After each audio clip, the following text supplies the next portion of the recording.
Hello everyone, welcome back to my channel.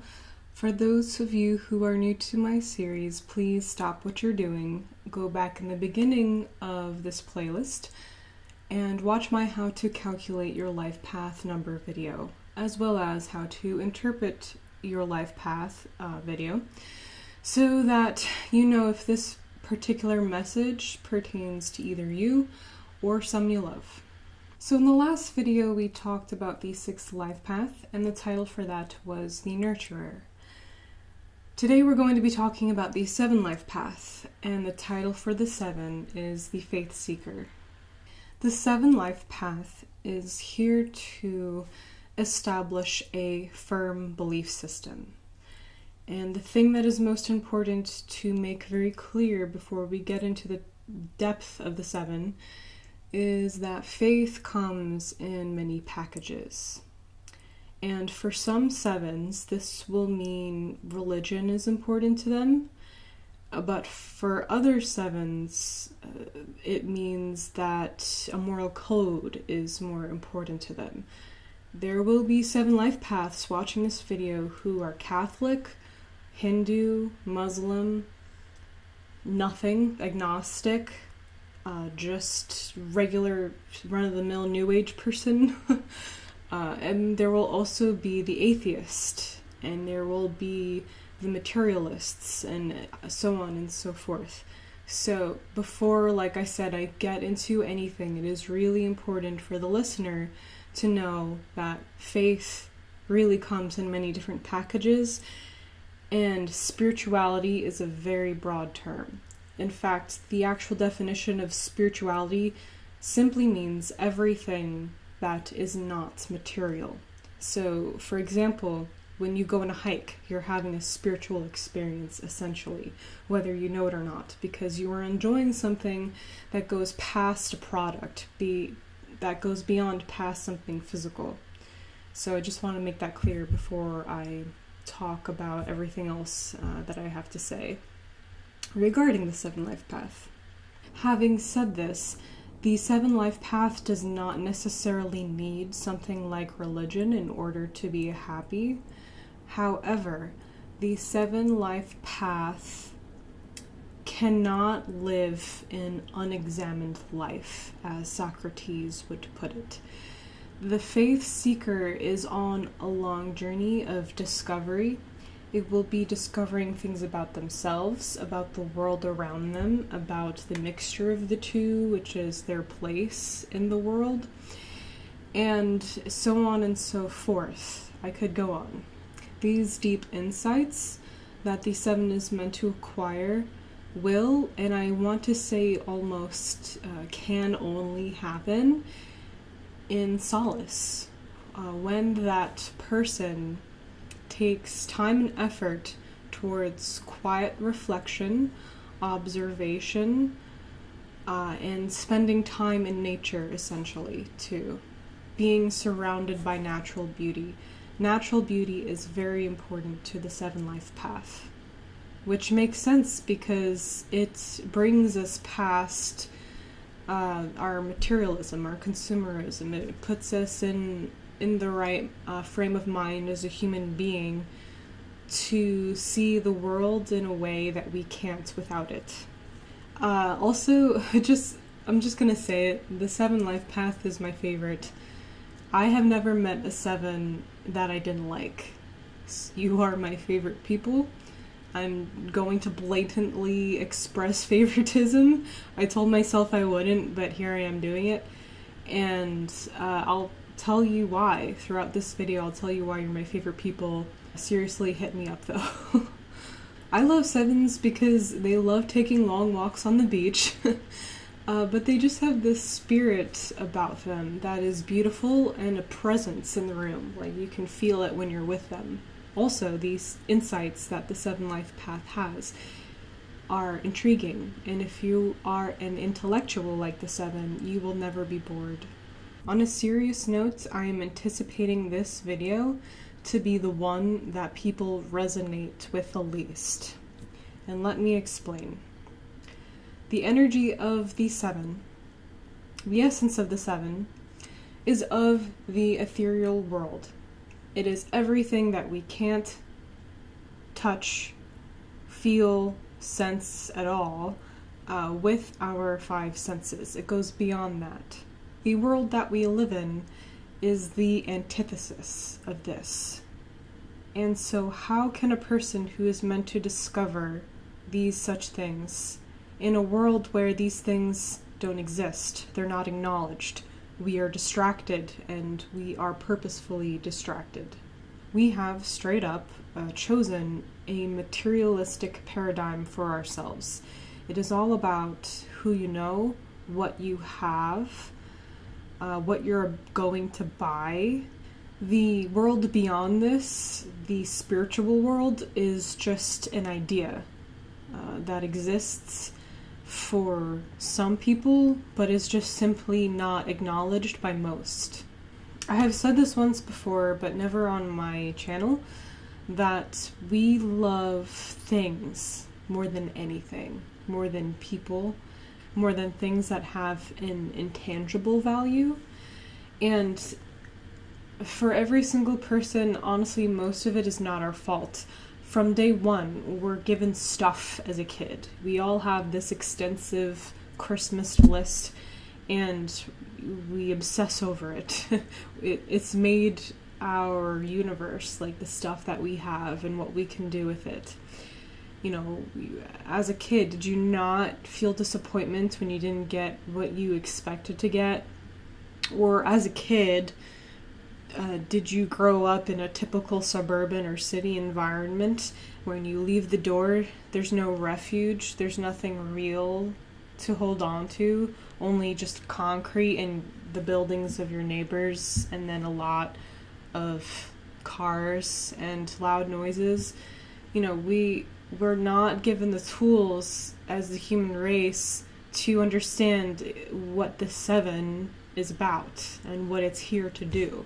So this is why I anticipate most people to not resonate with this. Most seven life paths to not understand anything that I say or resonate with anything that I have to say, because how could they?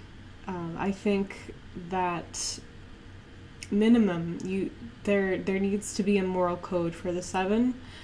And as long as they have that, that's absolutely fine. That will be enough for them. But if they are meant to pursue other areas of spirituality, how could they? Like, tell me you were not a kid and just at most of the time, or a lot of the time at least, were just isolated in a room somewhere with four walls around you with a bunch of stuff. That's just not human. Like, I don't think that's bad. I don't think it's good either. And now it's getting even worse because we're just sticking these digitized things in front of our kids, and it's just completely fucking up our brain development as well. It just gets worse and worse, etc. But topic for another video. But it is relevant. It is relevant to the seven, because I honestly don't know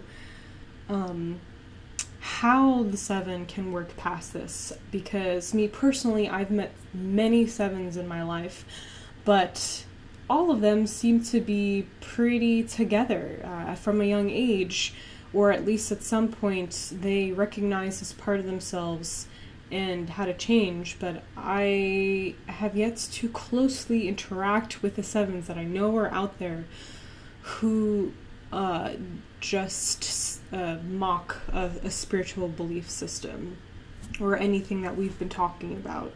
So this now brings me to the shadow of the seven. There will be the seven that thinks they are God. There will be the seven that, similar to the five and the one, as in the beginning of the series I explained the ones and fives and sevens are all grouped together in the mind number category. They are prone to escapism because they can have a hyperactive mind, and we'll get into later in the video why. And so, not as much as the five. The five goes a little bit over the edge, but the seven should also be careful about alcoholism and addiction to any substance or overwork etc. There is also the shadow that creates problems, like such as drama, when there is none. And so this kind of 7 will subconsciously be craving meaning in their life. They know that there's more subconsciously, not consciously. It's a deep knowing. You will not be fully aware of it. And so you will react to this by, like I said, creating problems where there are not, so that you can simulate significance in your life. And this is especially applicable to what I just explained with the 7 not having the tools to really embrace something like spirituality. Because, if you can't explore more that there is to life, what are you going to do? You're probably going to make a bunch of drama. You're going to overthink a situation and say, you know what, this is a bad thing, or oh, this person hates me, or I'm going to confront this person at work and get in their face when there really is no problem with me and them, etc. I could go on. There's like an infinite number of ways that you could do this. But the idea is that, the 7 shadow will simulate significance when they can't find any, which unfortunately will be probably a lot of people. The 7 shadow will also have a hard time saying I love you, because as a natural characteristic of wanting or needing to explore the true essence or the depth in life, there is a reserved quality about them because they're observing the world. Sometimes they're not going to be completely in the world. They're just going to be watching it to try to figure stuff out. And so when you're going through this process and you are with a partner, it's hard to remember to say I love you. Or perhaps it's just difficult to communicate your genuine feelings because you're trying to figure stuff out. And so for those of you who are with a 7, try not to mistake reservation for ambivalence. A lot of people will leave a relationship with a 7 because they felt neglected or not wanted because that person was so reserved, and that their partner thought, oh, it must be me, so they leave. However, I will say the great thing about being with a 7 is that no one will know you better. And that's really exciting. That's a kind of intimacy that could potentially be unparalleled in your life. So do not take that for granted. If you are a 7 and you have a significant other, please just try to make your appreciation of them known a little bit better, even though you may have a hard time articulating it. So the 7 life path also has an uncanny ability to solve problems. And this is because of their intuition, essentially. For the 4, they had a really good ability to solve problems because it was the mechanics of it all. It was A plus B equals C, and they could tell you that. If they did something and they solved a problem, they'll sit down with you and be like, this is how I did this, and this is what made sense. For the 7, it's this odd intuition, and they just know. They may not be able to tell you how they came to a certain conclusion. It just came to them. Or what they needed to pay attention to was obvious to them. A lot of times intuition is not because you just immediately know the answer. It's that you intuitively know what will give you the answer. And that is a major difference. The 7 is very mysterious because of this reserved essence that they have, where they just kind of want to observe and go take a walk somewhere and be alone with their thoughts. And so they can also be a sort of enigma to figure out. And this is another thing that I love about the 7. It's always interesting to me how they think and how they get to their conclusions, and just the way that they go about life in addition to their presence. it is important for everyone to know, if you do know a 7, and if you're a 7 yourself, that they need privacy. And so if you're in a relationship with them specifically, it may be a while before you move in with one another. They may really find great comfort and solace in their own space. And also, when you do move in together, it could be that they need a separate bedroom, or, either a place that they sleep at night or a place that they retreat to. It will depend on every person.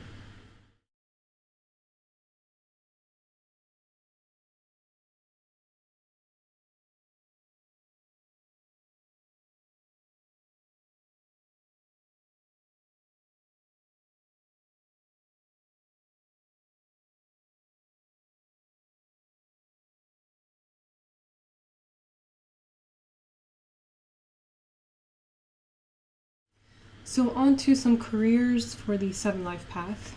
I would see the 7 being a very good veterinarian or doctor because of their ability to diagnose. That is how their problem-solving skills will probably go into the best use. And this is an opinion, but I honestly feel that being a doctor that is going to diagnose a situation, or a vet that will know what's happening to an animal, it does take intuition. I really fully believe that it takes more than just a list of facts to know what's going on. And so that's just me. I know a lot of people are going to disagree with me, and that is because the education system really promotes that list of facts and just that list of facts, and I get it, but it's imbalanced. It's too much. So, yeah, I'm aware. Some other possible career paths for the 7 could be a psychiatrist or a psychologist. I always see them exploring the natural sciences because that's a bit of a mystery, and so there's a lot to discover. So that could be ecology, chemistry, biology, maybe a little bit less chemistry, but you'll be good at chemistry because you're very intelligent, and geology, what have you. I think I forgot to mention that. I meant to mention it more in the beginning of the video. The 7s are very intelligent people. And as I do with every video, let me go over some keywords that I wrote down for the 7. And those are dreamy, intuitive, introverted, seeking, discerning, aloof, eccentric, inner strength, and otherworldly. It has been stated many times in books that I've read and blogs that the 7s are a little bit like aliens visiting Earth, and I think that's a good description for anyone who feels like they're watching the world more than participating in it. It's like as if you're coming here to take notes and then get out. My best advice for the 7 life path is to not let this materialistic world hold you back from exploring the deeper meaning of life. Ask deep questions, like ask the important questions such as who am I? What am I? What is life? What am I supposed to be doing here? What does it all mean? So on and so forth. What matters not is the question as it does your search throughout this maze of existence. If you do not work on building some kind of belief system in your life, it can really hit you hard in the face. At some point in life, you will exhibit all the characteristic qualities of a midlife crisis, where it's just like, oh my god, what have I done for 40 years, or what am I supposed to be doing, and what is the value of anything that I have? Don't do it. Just do it now. And if you're young and you're not resonating with this video, just don't worry about it. You have a lot of time. I have had 7 friends who are much older than me. And when they were kids, the deeper meaning of life was not even something that passed their radar. They just had a very typical upbringing, had a very typical childhood, and were very typical teenagers, etc. You know, they were into everything everyone else was into. They were not reserved. They went to all the parties. They dated all the people, you know, so on and so forth. And then it wasn't until like their 30s or their 40s where they had something happen to them. It could have been a traumatic experience or just something that really shook them. And all of a sudden, it was clear to them. And all of a sudden, they began to embrace the side of themselves that suddenly became apparent to them that was always there, but they never really acknowledged. So that's quite a possibility for you. And as I think I mentioned that kind of in the how to interpret your life path video, because I went into how to receive this message, because not everyone is born with these characteristics. We're all kind of growing into all of it. So keep that in mind. And last but not least, on a lighter note, just work on your communication. Because when you overthink too much, sometimes the message will not get across as clear. And when you're reserved, people will mistake that for other things, simply put. So that's all I have to say for now about my beloved 7 life path, but I could say so much more. And I hope all of you are doing very well out there. If you are a 7 life path, please explain in the comments what you agreed with, what you did not agree with in this video. Just give me your general input. Please subscribe to my channel so that you can see the other videos that I will be publishing on this series. And after I'm done with this series, there's a whole plethora of stuff that I would like to talk about as well, so that's exciting. If you would like a reading with me, please click on the link in the description. It will take you to a listing to my Etsy account. A reading with me will include a PDF document that you can have for the rest of your life, as well as an hour-and-a-half session, one-on-one. We can talk about whatever you want to talk about in addition to your chart. So, thank you again, as always, so much for watching. And I hope you guys are having a lovely week wherever you are today. And next video will be on the 8 life path, so stay tuned and take care.